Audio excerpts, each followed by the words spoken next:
Big Boss season 12ರ winner Gilli ಹಿರಿಯ ನಟ ಜಗ್ಗೇಶ್ ಅವರನ್ನ ಭೇಟಿ ಮಾಡಿದ್ರು. ಮಲ್ಲೇಶ್ವರಂನ ಜಗ್ಗೇಶ್ ನಿವಾಸಕ್ಕೆ ತೆರಳಿ ಆಶೀರ್ವಾದವನ್ನ ಪಡ್ಕೊಂಡ್ರು. ಗಿಲ್ಲಿಗೆ ಸನ್ಮಾನ ಮಾಡಿ ಜಗ್ಗೇಶ್ ಶುಭ ಹಾರೈಸಿದ್ರು. 1 ವರ್ಷದ ಹಿಂದೆ ಗಿಲ್ಲಿ ಜನಮನ ಗೆಲ್ತಾನೆ ಅಂತ ಜಗ್ಗೇಶ್ ಹೇಳಿದ್ದನ್ನ ಈ ಸಂದರ್ಭದಲ್ಲಿ ನೆನಪಿಸಿಕೊಂಡ್ರು. ಸದನದಲ್ಲಿ ರಾಜ್ಯಪಾಲರ ನಡೆಯನ್ನು ಖಂಡಿಸಿ ಕಾನೂನು ಸಚಿವ ಎಚ್.ಕೆ. ಪಾಟೀಲ್ ಕೇಂದ್ರದ ವಿರುದ್ಧ ಕಿಡಿಕಾರಿದ್ದು, ಈ ವಾಗ್ಯುದ್ಧ ಫೋನ್ ಟ್ಯಾಪಿಂಗ್ ಗದ್ದಲಕ್ಕೆ ತಿರುಗಿದೆ. ರಾಜ್ಯಪಾಲರಿಗೆ ಕೇಂದ್ರದಿಂದ ಮೇಲಿಂದ ಮೇಲೆ ಕಾಲ್ ಮಾಡಿಸಿ ರಾಜ್ಯಪಾಲರು ಭಾಷಣ ಮಾಡದಂತೆ ಹೋಗುವಂತೆ ಮಾಡಿದ್ದೀರಿ ಅಂತ ಎಚ್.ಕೆ. ಪಾಟೀಲ್ ಹೇಳಿದ್ದಾರೆ. ಸಚಿವರು ಆರೋಪಿಸ್ತಾ ಇದ್ದಂತೆ ಸುನೀಲ್ ಕುಮಾರ್ ಮಾತಾಡಿ ರಾಜ್ಯಪಾಲರಿಗೆ ಕೇಂದ್ರ ಸರ್ಕಾರದ ಕಾಲ್ ಬಂದಿದೆ ಅಂತ ಕಾನೂನು ಸಚಿವ ಅಧಿಕೃತವಾಗಿ ಹೇಳಿದ್ದಾರೆ. ರಾಜ್ಯಪಾಲರ ಫೋನ್ ಟ್ಯಾಪಿಂಗ್ ಮಾಡುವ ಸ್ಥಿತಿ ಈ ಸರ್ಕಾರಕ್ಕೆ ಬಂದಿದೆಯಾ ಅಂತ ಪ್ರಶ್ನಿಸಿದ್ರು. ಈ ಸಂದರ್ಭದಲ್ಲಿ ಕೇಶವ್ ಕೃಪಾದಿಂದ ಕೂಡ ಕಾಲ್ ಬರ್ತದೆ ಅಂತ ಸಚಿವ ಪ್ರಿಯಾಂಕ್ ಖರ್ಗೆ ತಿರುಗೇಟು ನೀಡಿದ್ರು.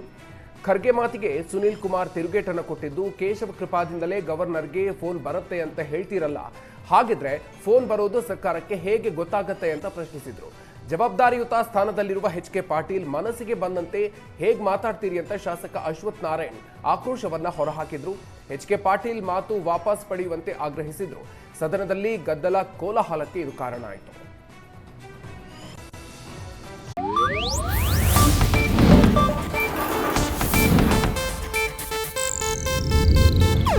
ಇದು ಏಷ್ಯಾನೆಟ್ ನ್ಯೂಸ್ ನೆಟ್ವರ್ಕ್ ಪ್ರಸ್ತುತಿ.